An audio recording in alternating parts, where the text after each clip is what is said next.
The desert stretched endlessly, like a cruel god with no face and no mercy. The sky above was a cruel, pitiless blue, the kind of blue that made the sun feel hotter, the silence more suffocating. Dust danced like spirits across the canyon floor, whispering stories no one would ever hear. The bones of forgotten creatures lay half-buried in the earth, bleached by time and loss. And there she was, a woman alone. Her boots, cracked and bloodstained, scraped against the gravel. Her clothes were torn, her hat gone, her face still, except for the twitch of her jaw as she listened. That was all she had left her hearing. Her name was Evelyn Hart, but the desert didn't care about names. The desert didn't care that she was blind, nor did the men who left her here to die. Evelyn had once been the daughter of a rancher, living just outside of Dead Man's Pass, a patch of scorched land feared by most, ignored by the rest. She had a brother who made her laugh, a father who read to her by candlelight, and a mother who sang when the storms rolled in. Now they were gone. Gone in a single night of gunfire, smoke, and betrayal. She remembered the moment the bullet grazed her skull, not for the pain, but for the darkness that followed. Permanent, unforgiving. When she woke up, they were dead, and the world was black. They thought leaving her blind was punishment enough. They didn't know Evelyn Hart. She stood still now, her fingers brushing the leather strap of the old rifle strapped to her back, the only thing she salvaged from the ashes of her home. It wasn't just a weapon.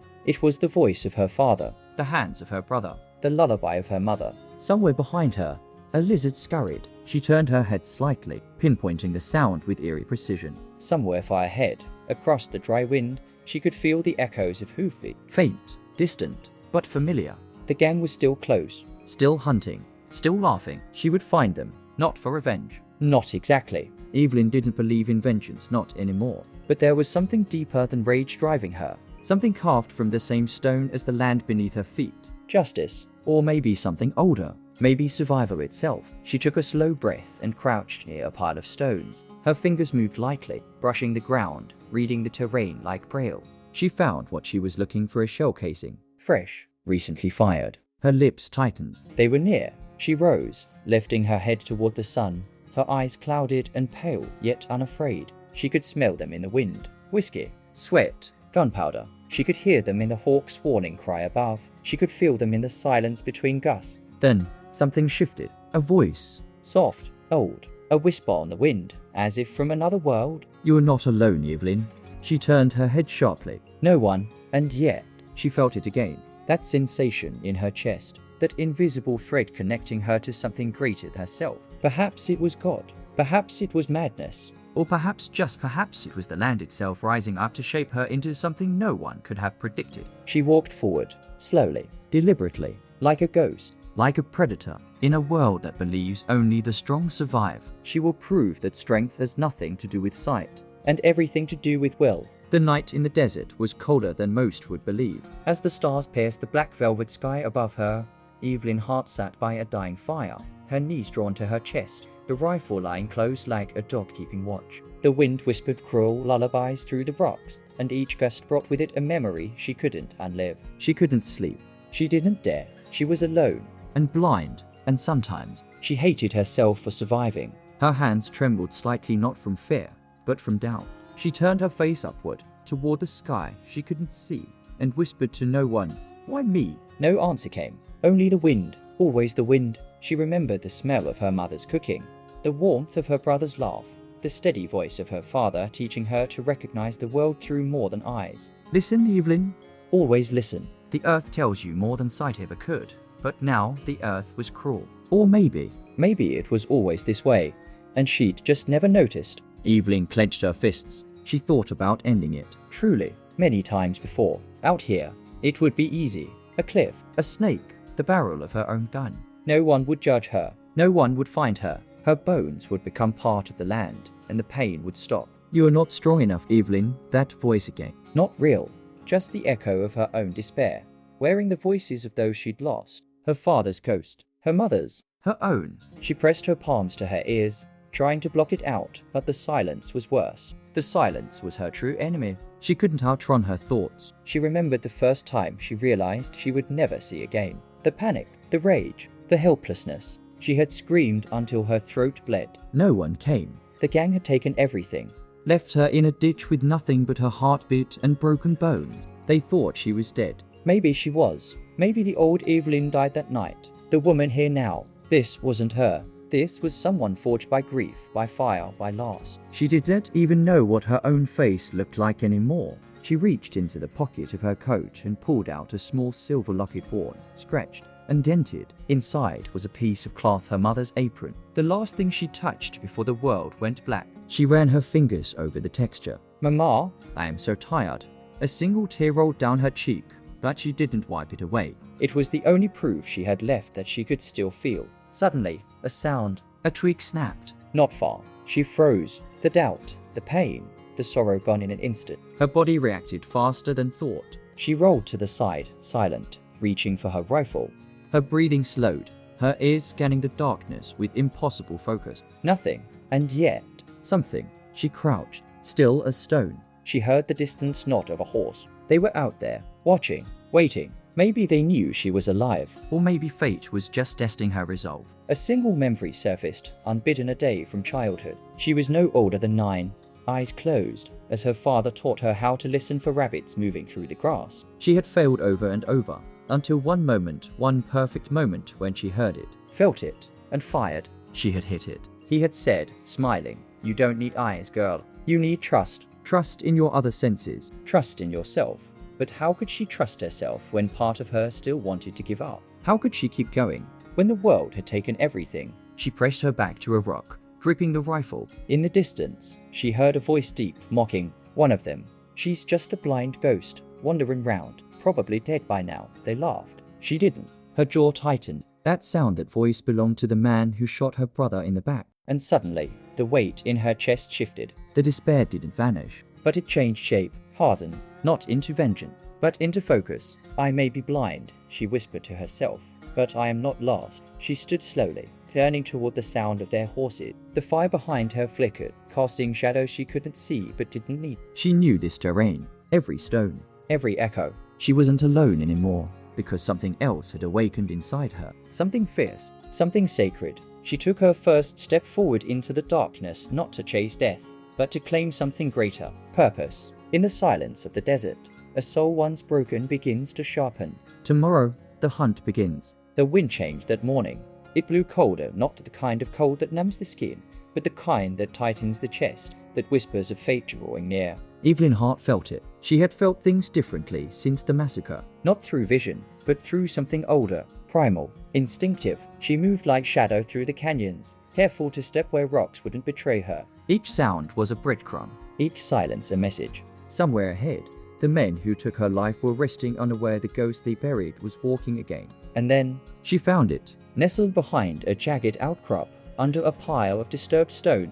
Something metallic caught the scent of her memory. She crouched, ran her hand along the ground. A box, heavy, cold. She pried it open. Inside, an old revolver, rusted but intact, a faded journal, and something else, a piece of leather. No, not just leather. It was part of a saddlebag, one she had stitched herself years ago for her brother. Her fingers trembled as she traced the pattern. It was his, she was sure of it. But he had been buried with it, hadn't he? She opened the journal slowly, breathing in the scent of dust and blood. It wasn't her brother's handwriting. It was her father's. Pages and pages filled with notes, strange symbols, coordinates, marked canyons, entries in broken sentences. At the very end, at one page, on it, one phrase repeated for times: "The eye is buried where the blind shall see." A riddle, a warning, a prophecy? She didn't know, but she knew this: her family's deaths weren't just the result of random violence. They were hunted for something her father knew. And now, she was the last one who could decipher it. Far away, beyond the red ridge of Drybone Gulch, a different fire burned. Inside a crooked saloon half swallowed by the desert, Barrett Vane leaned over a cracked table, rolling a coin between his fingers. He was a man carved from cruelty, all sharp angles and dark eyes that didn't blink off. Beside him sat 4 of his men, gamblers, killers, deserters, none loyal, all dangerous. "She's still breathing," said one of them, spitting into a bottle. "Saw her tracks near Hollow Ridge. Blind or not, she's moving like a coyote." Barrett smiled, but it wasn't joy. It was calculation. Let her move. She's got something we need. He pulled out a tattered map, pinned it to the table with a dagger, and pointed. "This here, the eye. That's what the old man called it. And only she knows where it is." A younger outlaw, twitchy and mean, frowned. "What's so special about this eye, boss?" Barrett leaned close, his voice low and full of venom. It ain't gold. It ain't silver. It's older than this land. Her father died to protect it. Her brother bled for it. And if she finds it before us, we die. The room fell quiet. They all knew the stories. Whispers of an ancient place, part sacred, part cursed, where some claimed visions came to the dying, and others vanished without a trace. No one had ever found it. Until now. Evelyn kept moving. The map etched in her father's words wasn't like any she'd seen before. It didn't give direction, it gave sensation. When the stone breathes and the sky mourns, turn where the hawk screams. Was he mad? Or had blindness opened her up to something deeper? She followed the clues not with her eyes, but with her body. She smelled the sulfur in the wind, heard the shift in bird songs, felt the temperature drop beneath a natural arch of stone. And that's when she found the second marker. A tree twisted and scorched, standing alone in a dried-out riverbed. Carved into its bark, an eye, crude, watching. She reached out to touch it, and a sound behind her made her freeze. A breath, too close. She spun, rifle raised. Silence. Then I'm not here to hurt you, a man said softly. Evelyn's grip tightened. Step where I can hear you better. He obeyed, slow, deliberate steps through gravel. Name's Silas. I knew your father. That stopped her. She tilted her head. You're lying. No, I helped him hide the journal. I was supposed to come back for it, but they came too fast. I ran. His voice cracked, not from fear, from guilt. Evelyn didn't lower the rifle. Why now? Because Barrett Vane is close, and if he gets there first, none of us will live long enough to regret it. She exhaled, a long, slow breath of memory and distrust. Then walk with me, but lie to me once and I'll hear it in your bones. He nodded. As they walked deeper into the canyon, Silas shared what she had always feared to be true. Her father had discovered something, not treasure, but a place. A cavern buried beneath the oldest cliffs, carved with markings no white man had ever seen. The native tribes called it the Eye of Silence, a place where warriors went to seek truth before death. Some said it revealed one's greatest pain. Others said it gave them visions of the future. Either way, it was power, and power always drew blood. Your father wanted to destroy the path to it, Silas said. But Barrett, he wanted to use it. Control men's minds, or worse. Evelyn felt her chest tighten. So this wasn't about vengeance anymore. It was about keeping something dark from being awakened, and she, the last of the Harts, was the only one who could stop it. That night, they camped near Whispering Hollow, a place known for strange echoes and wind that moved against logic. Evelyn sat by the fire, listening as Silas slept. Her thoughts returned to the journal, to her father, to the eye. She reached into her satchel and unfolded the last page once more. The blind shall see. What if I'm not blind by accident? She whispered aloud. What if I was meant to be this way? To find what others never could? No answer came, but somewhere far above, a hawk cried into the night. In the shadows of legend, a deeper truth begins to stir, and Evelyn Hart is no longer just surviving. She is becoming something more. The morning came like judgment, cold, still, heavy with something unsaid. Evelyn Hart stood at the edge of the Whispering Ravine, where the canyon walls closed in like jaws, the sun casting long shadows that bled like ink across the stone. She knew the place without seeing it. She could feel it, the weight of centuries pressing down through the bones of the earth. Silas stood behind her, silent. The journal had led them here. Every symbol, every riddle, every pain-soaked word from her father pointed to this path, a path only someone blind could walk without being deceived by illusion. But Evelyn's legs trembled, not from weakness, but from memory. The night her family was killed echoed in every step. The fire, the screams, the moment everything went dark. She had carried those memories like chain.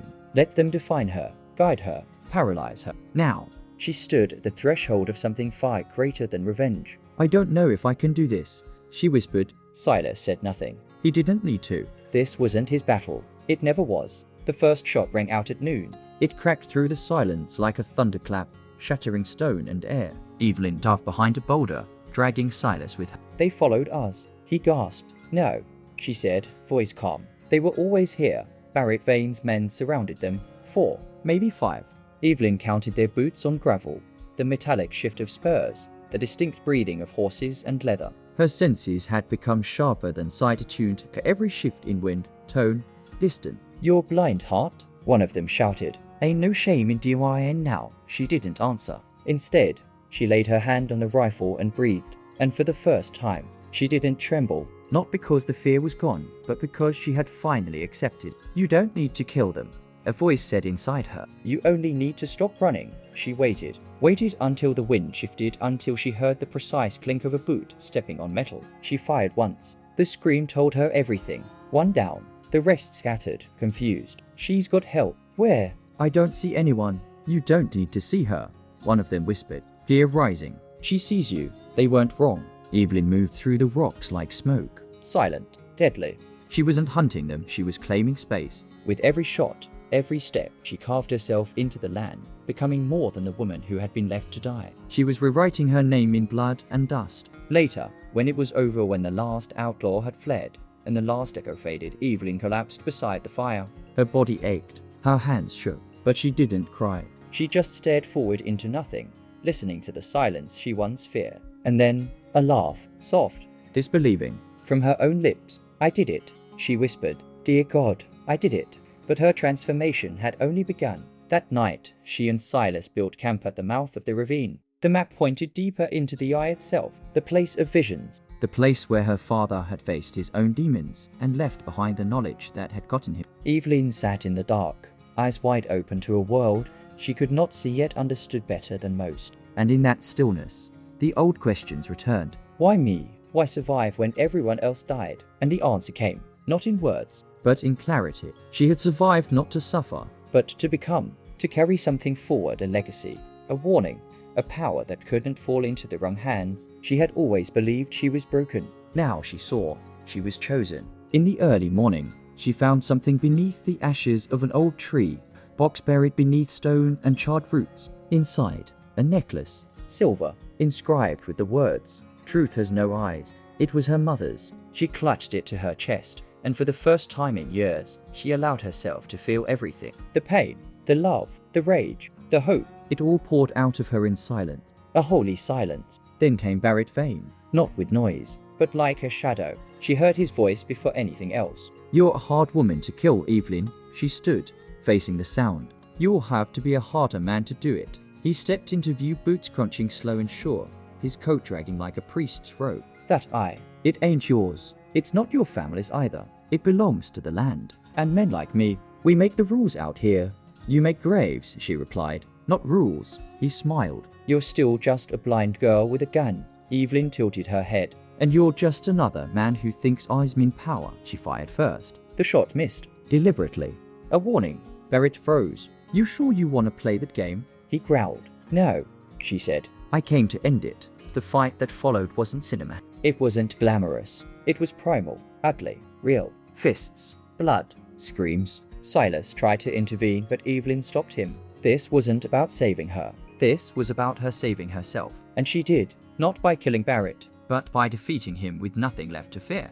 In the end, as Barrett crawled away, broken and bleeding, he looked back one last time. What are you? He rasped. She didn't answer, because she didn't know. Not yet. She stood on the cliff's edge as the sun rose, blood on her hands, fire in her heart, and silence all around. Her transformation wasn't complete, but for the first time, she saw herself clearly, not as a victim, not as a survivor, but as something entirely new. The eye was near, and Evelyn Hart was ready to face it, not as the blind girl left to die, but as the woman who turned death into destiny. The canyon was breathing. A wind unlike any she had ever felt moved through the rocks like a voice low, ancient, alive. The deeper Evelyn Hart walked, the more it felt like entering a cathedral built by ghosts. Stone arches rose overhead, symbols carved into walls pulsed with meaning she couldn't see but somehow understood. Silas stayed behind at the entrance. This part of the journey was hers alone. She gripped the necklace her mother had left, and with each step,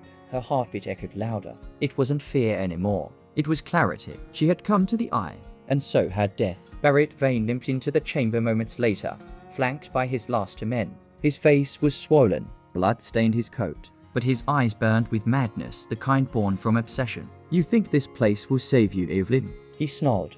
You think it'll make you more than you are? She stood still, breathing in the air, thick with dust and memory. I already am more than I was, she said calmly. Barrett laughed, but it was hollow. You're blind, alone. You've got no bullets left. I don't need bullets. Her words were steady, unshaken. I am the bullet. Suddenly, she dropped to the ground, hands tracing a symbol beneath her boots. A spiral, rough but sacred. She remembered her father's words. The eye doesn't open unless you do. She closed her clouded eyes and placed her palm at the center of the carving. Nothing happened. Then she whispered, "I am not afraid anymore." A low rumble shook the chamber. Light soft, golden erupted from the stone like sunrise bleeding from the earth. Barrett's men staggered back, shielding their faces. But Evelyn didn't move. She didn't need to see it. She could feel it. The eye had awakened, and it had chosen her. Visions poured into her mind, not as pictured, but as truths. She saw her family, not dying, living, laughing, whole. She saw her younger self running through fields with her brother. She saw her mother brushing her hair, her father teaching her how to breathe with the wind. Then, darkness. But this time, the darkness didn't swallow her. She walked through it, and beyond it, a light. Not outside, inside. She opened her eyes, and though the world was still black, her soul had never seen clearer. Barrett lunged, but Evelyn was ready. She stepped to the side at the exact moment his blade came down, guided not by sight, but by instinct sharpened through fire. The knife missed her by inches and clattered to the stone. She struck back, heel to his knee, elbow to his throat. He fell. One of his men raised a gun, but before he could fire, a stone pillar shifted. The ground trembled. The eye didn't want him there. The chamber itself was protecting her. He screamed as the ground beneath him cracked and swallowed him whole. The other fled. Barrett, broken, coughed blood at her feet. "You think you've won?" he rasped. "This land, it doesn't care who you are." Evelyn knelt beside him. "No," she whispered, "but it remembers what we do with the pain." She reached into his coat and pulled the stolen piece of her father's journal, the final page, torn out years ago. She held it in her hand. She could feel its weight. Not paper, but legacy. Outside, the storm had begun. Rain rare and violent poured over the canyon as Evelyn emerged. Silas ran to her, wide-eyed. "Did you find it?" he asked. She nodded once. "It's not gold. It's not power. Then what is it?" She turned her face to the rain, letting it cleanse the blood, the grief, the old identity that no longer belonged to her. "It's peace," she said. "The kind you only find when you stop running from who you are." Days passed. Weeks. News spread like wildfire through towns and saloons. A gang was wiped out. A woman no one had seen in years walked out of Dead Man's Pass alone, blind, but more alive than anyone had ever been. They called her a ghost, a prophet, a myth. They never said her name, and that was just fine with Evelyn, because she hadn't come to be remembered. She came to become, and she had. Epilogue. The legend begins. She returned to her family's land, what little remained. Built a small cabin, planted wildflowers where her father used to read, sat for hours in silence, but not because she was lost, because she was finally found. People came, lost souls, wounded travelers, women running from men like Barrett Vane. She taught them not how to shoot, not how to fight, but how to listen. To the earth, to their hearts, to the darkness, and through it. She never claimed to be a hunter. She never claimed to be wise. But they followed her anyway, because she had walked through death and come back seeing. The West never forgot the name Evelyn Hart, even if she never spoke it again. The wind hadn't changed. It still moved through the canyon like the breath of forgotten gods. It still whispered across the stones at dusk, carrying the weight of every soul who had lived, lost, and lingered in silence. But Evelyn Hart had changed. She was no longer the abandoned woman bleeding in the dust, blind and broken, lost in the wilderness of death and memory. She wasn't merely the hunter who faced down a gang and survived the unthinkable. She was something else now, something forged by fire, carved from pain, and guided by a force no one could see, not even her. She sat alone on a rock, her fingers resting lightly on the warm ground. The desert stretched out in every direction, silent, still, eternal. And for the first time in her life, Evelyn felt peace. There was no gold, no prize, no crowd cheering her name. And that was just fine, because her victory wasn't meant for the world to witness. It was meant to set her free. What does it really mean to see? Have my eyes ever truly mattered? Was it the darkness that finally showed me who I am? These weren't questions that hurt anymore. They just lingered in the air, soft and smoke-like, without need for answers. She hadn't just faced her enemies. She had faced herself. The guilt of surviving, the rage of being left behind, the fear of never becoming whole again. She had walked through each of those storms, not over them, through them, and on the other side was not a warrior or a saint or a ghost. It was her, simply wholly her. Evelyn understood something now. The people we lose, the pain we carry, the scars we hide, they don't define us. Our response to them does. And she had chosen to rise, not to avenge the dead, but to honor the life they gave her, to be more than the woman the desert tried to bury. Somewhere out there, others still wandered blind, not in sight, but in soul. People like her, left behind, crushed by grief, haunted by silence, convinced they had nothing left to give. but Evelyn had a message for them now, one that pulsed in her chest, like the steady beat of a drum.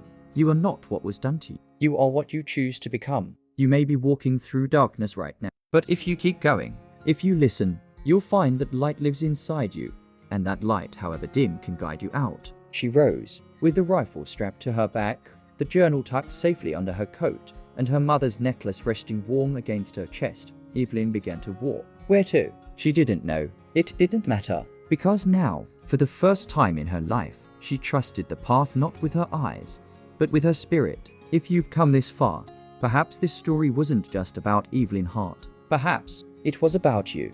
Have you ever felt lost? Like the world moved on without you? Like your pain was too heavy, too sharp, too permanent? Then you've already walked in her boots. And maybe now's the time to rise, just like she did, because the greatest treasure is not buried in sand, or stone, or ancient maps. it's buried inside you. It's called courage. It's called healing. It's called beginning again even in the dark. Comment what part of this story touched your heart the most. Share. Send this story to someone who needs to hear it today. Subscribe. Get powerful stories like this delivered to you every day. Because sometimes all we need is a good story to remember who we really are.